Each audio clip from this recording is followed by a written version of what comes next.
Your Alliance brakes in the Encore and the GTA series are all what's called free-floating brakes.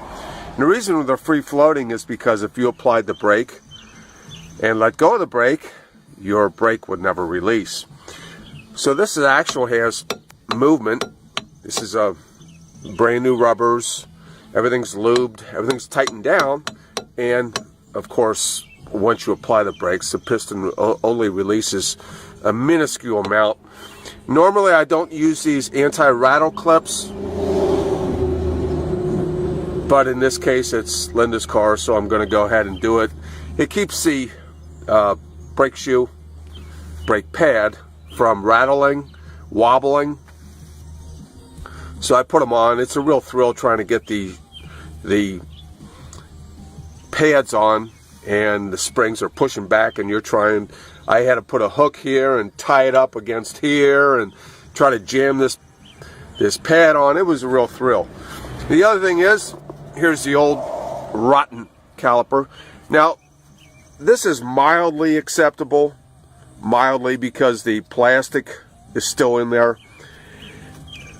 Well, it's okay, but I have obviously a deterioration problem with this, so this is being replaced. And again, the plastic has to be in there to keep the caliper from floating all over the place. You want it to slide, but you don't want it to fly around, which I've seen it without any rubbers at all.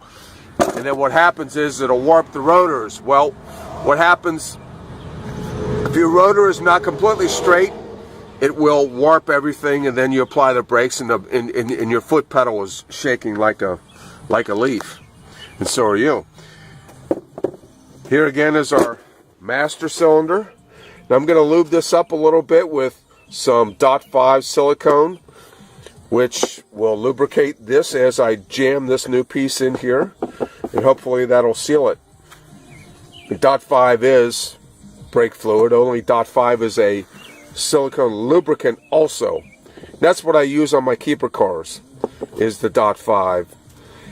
Now this is also similar to a K car, and also similar to a Volkswagen Jetta of the 80s that every long-term Renault mechanic should have. 2 or 3 of these laying around because they usually break. Again, some people pull them and then they try to re-glue them and it never works, so this is where they break.